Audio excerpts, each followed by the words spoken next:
అదే RTV app వార్తల్ని క్షణాల్లో చదివే అవకాశం ఉంటుంది. ఒక న్యూస్ పేపర్, ఒక టెలివిజన్ ఛానల్ మీ చేతుల్లో ఎప్పుడూ ఉంటాయి. అందరికీ నమస్కారం అండి. ఇప్పుడు గత 5 సంవత్సరాలుగా నేను ప్రభుత్వాన్ని కూడా విజ్ఞప్తి చేస్తున్నా, వైజాగ్ ప్రజలను కూడా, ఆంధ్రప్రదేశ్ ప్రజలను కూడా, ఏంటంటే ఈ ధర్మారెడ్డి నిన్నే నేను మీడియాలో చూశాను, ఆయనకి 7 రోజులు సెలవు మంజూరైందని. ధర్మారెడ్డి గారు చేసిన అరాచకాలు ఈ 5 సంవత్సరాల్లో ఆయన పొలిటీషియన్ మాదిరిగా ప్రతి విషయంలోని జోక్యం చేసుకుని జగన్ గారికి ఒక లాబీయిస్ట్ లాగా, లైజన్ ఏజెంట్ లాగా ఈ ధర్మారెడ్డి వ్యవహరించారు.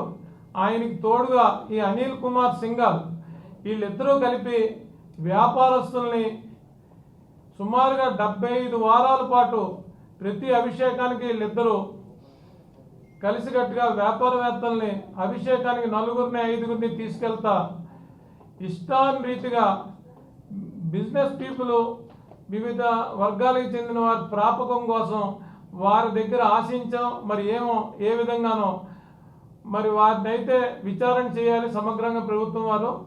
ఎందుకంటే 75 వారాలు సీసీ ఫుటేజ్ కానీ ఆ డాక్యుమెంటేషన్ ఎతికిన అంటే ఒక ధార్మిక సంస్థని అడ్డగోలుగా ఇష్టారీతిన ఈ ధర్మారెడ్డి అనేవాడు కానీ, సింఘాల్ గారు కానీ దీన్ని స్వప్రయోజనాలకి వాడి ఆయన్ని తొందరగా అయితే రిలీవ్ చేయకూడదు. ఎందుకంటే ఆయన సూపరింటెండెంట్ కూడా నాకు తెలిసి చాలా దగ్గరలో ఉంది. ఆయనపై తగు విచారణ అయితే మేము తప్పకుండా చేయిస్తాము. వీరి ఆటో కట్టిస్తేనే నెక్స్ట్ తరాలకి ఈ బ్యూరోక్రసీకి ఒక గుణపాఠంగా ఉంటుంది. ఎందుకంటే వడ్డిచ్చేవాడు మనవాడే కదా అని ఇష్టారీతిన వీళ్ళు విపరీతంగా రెచ్చిపోయారు. అక్కడికి ఆయనకి ప్రకృతి కూడా చాలా శిక్షలు విధించిన ఆయన దానికి ఏమి లొంగేటట్లేదు. అవసరమైతే ఈ భూములు కూడా ఎలక్ట్ చేశారు టీటీడీలో పైన గెస్ట్ హౌస్లకి, కాటేజీలకి. చైర్మన్ కూడా విచారించాలి. ఎందుకంటే సుబ్బారెడ్డి కూడా నాదే ఉంది. సుమారుగా నేను ఒక 5 సంవత్సరాల క్రితం కళ్యాణ కట్ట కట్టి కొండ మీద నాకు జేయూ గారు వినతి మేరకు కట్టాను. నేను జేయూ పోలా భాస్కర్ గారు ఉన్నప్పుడు.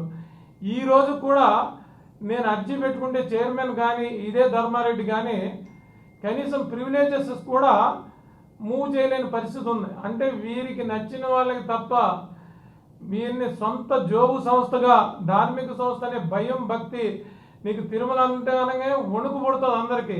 అలాంటిది ఏమాత్రం భక్తి ప్రవక్తులు, భయభక్తులు ఏమీ లేకుండా ఇష్టానురీతిన చెలరేగిపోయారు వీళ్ళు. వీరికి విపరీతమైన అహం. ఎందుకంటే అండ చూసుకుని ఇక్కడ మా రెడ్డి గారు ఉన్నారు కదా విజయవాడలో, పాలిచ్చేవాడు మావాడే, మేము ఏం చేసినా చెల్లుతుంది అనే రీతిలో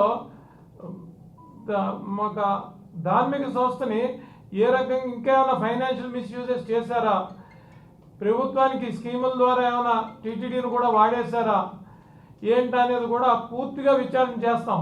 అందులో ఏమాత్రం డౌట్ ఏం లేదు. ఈ సింఘాల్ గారు కానీ, ఈ తాలూకా ధర్మారెడ్డి కానీ, మరి ముఖ్యంగా ఇక్కడ ఎస్ఆర్ షాపింగ్ మాల్ అనే ఒక అధినేత ఉన్నాడు, గోపీనాథ్ రెడ్డి. గోపీనాథ్ రెడ్డి అనేవాడు చొక్కా వేసుకుని వచ్చాడు కడప నుంచి.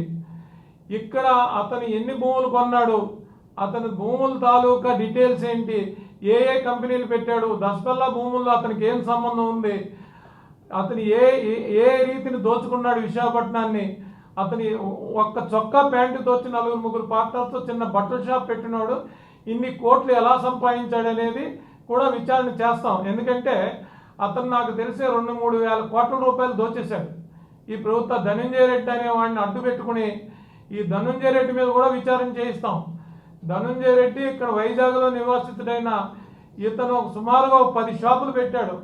యశ్యూర్ డెవలపర్స్ అని రకరకాల కంపెనీలు పెట్టి ఈ డబ్బులు ఎలా వచ్చాయి, అవసరమైతే ప్రభుత్వం ద్వారా ఆర్థిక సంస్థలైన ఈడీని కానీ, సిబిఐని కానీ విచారణ కోరుతాం. ఎందుకంటే వీరి తాలూకా మూలధనం ఎక్కడి నుంచి వచ్చింది, ఎలా ట్రాన్స్ఫర్లు అయ్యాయి, ఎంత భూములు కొన్నారా, భూముల్లో రెవెన్యూని ఏమైనా ఉపయోగించుకున్నారా, ఏ ప్రభుత్వ సంస్థల్ని వాళ్ళు వాడుకున్నారు ఇష్టానురీతిగా, ఈ అన్నింటి మీద ఖచ్చితంగా విచారణ ఉంటుంది. ఎందుకంటే ఇతను ఎవరికి బినామీగా వ్యవహరించాడు, ఈ స్కూల్ సామాన్లు ఏం సప్లై చేశాడు, నాకు తెలిసి 400-500 కోట్ల రూపాయలు ఈ విద్యా సంస్థలకి ఈయన సప్లై చేసినట్టు నాకు సమాచారం ఉంది. అది ఏ రేటుకి ఈయన కొన్నారు, ఏ రేటుకి అమ్మారు, దాని తాలూకా అవతవకలు ఏమైనాయి, దాని మీద కూడా ఎలాగ విద్యా సంస్థల మీద ఎంక్వైరీ జరుగుతుంది. ఎందుకంటే ఈ టీచర్ల పోస్టింగ్ల మీద వీటి మీద నేను వరల రామయ్య గారు ఆల్రెడీ ఈ టీచర్ పోస్టింగ్లు ట్రాన్స్ఫర్ మీద డబ్బులు తిన్న వాళ్ళ మీద విచారణ చేయమన్నారు. దానిలో భాగంగానే ఈ విద్యా సంస్థలకి పేద పిల్లలు చదువుకునే పిల్లలకి బట్టలు షూలు ఇచ్చే దాంట్లో కూడా నాకు తెలిసి 50% దాటి ఈ కరప్షన్ చేశారు. ఈ కరప్షన్ ఎవరికి ఎంత ముట్టింది, ధనంజయ రెడ్డికి ఎంత ముట్టింది, ప్రభుత్వానికి ఎంత వెళ్ళింది, ప్రభుత్వ అధినేత అయిన జగన్మోహన్ రెడ్డికి ఎంత వెళ్ళింది, ఈ గోపీనాథ్ రెడ్డికి ఎంత వెళ్ళింది, వీటన్ని మిగతా వాళ్ళకి పేమెంట్లు ఏ టైంలో ఇచ్చారు, ఇతనికి పేమెంట్లు ఎందుకు ముందుగా ఇవ్వాల్సి వచ్చింది, మిగతా పేమెంట్లు ఎందుకు పెండింగ్ పెట్టారు, పెండింగ్ పెట్టిన దానికి సమాధానం ఏంటి, ఇతను ఏం చేశాడని ఇతనికి ముందుగా ఇచ్చారు. ఇవన్నింటి మీద చాలా కూలంకుషంగా విచారణ చేస్తాం. వీరి తాలూకా ఆస్తుల్ని అన్నింటినీ కూడా జప్తు చేయడానికి కూడా వెనకాడే పరిస్థితి ఉండదు. ఎందుకంటే చొక్కా ప్యాంటు వేసుకొచ్చినాడు ఇలాంటి దోపిడీ చేస్తే రేపు రాజ్యాంగం అనే ఇది అపహాస్య పాలైపోద్ది. ఎవరైనా రావచ్చు, ఏ పనైనా చేయొచ్చు, ఎవరైనా దోచుకోవచ్చు. ప్రజాస్వామ్యానికే వీళ్ళు తీరని మచ్చ తెచ్చారు. ఎందుకంటే ఆ నాయకుడే అసలు ప్రజాస్వామ్యం పట్ల ఇది లేదు. ఎందుకంటే 14-15 కేసుల్లో ఉండి దోపిడీయే పరమావధిగా ఉండే నాయకుడి దగ్గర పనిచేసి అసలు ఈ నాయకుడికి ఇతనికి ఎలాంటి పరిచయం ఉంది, మధ్యలో ఏమైనా సామంతరాజులు ఉన్నారా, సామంతరాజుల ప్రమేయం ఏంటి, వీటి మీద విచారణ చేయాలి. ధర్మారెడ్డి గారి మీద విచారణ చేయాలి. ఇవన్నీ కూడా చాలా తక్కువ టైంలోనే ఇవన్నీ విచారణ చేస్తామని మీకు కూడా ప్రజలకు కూడా విజ్ఞప్తి చేస్తున్నాం. వైజాగ్లో ఉండి గోపీనాథ్ రెడ్డి ఇంకేమేమి దోపిడీలు చేశారో మా దృష్టికి తండి. మేము కూడా అతని తాలూకా డాక్యుమెంట్లన్నీ మేము మొత్తం అన్నీ తీసి పెడుతున్నాము.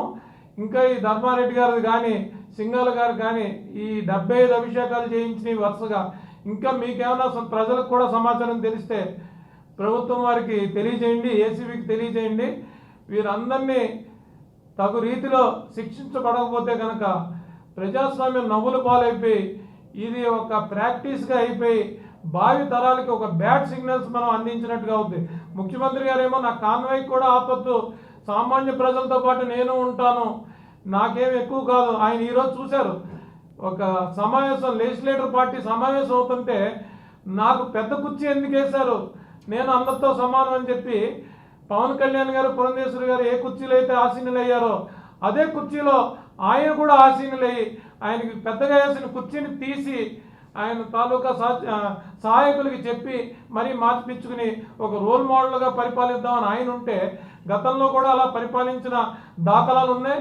దానికి భిన్నంగా ఇంకా మోడరేట్ చేసి ఇంకా పరిపాలించనే విధానం ఆయన ఎన్నుకుంటే ఈ దోపిడీలు ఏంటి 5 సంవత్సరాలు, దీన్ని ఎక్కడికి తీసుకెళ్లారు, వీళ్ళ వల్ల ఎంత ఫైనాన్షియల్ డ్యామేజెస్ జరిగాయనే దాని మీద పూర్తిగా విచారిస్తాం.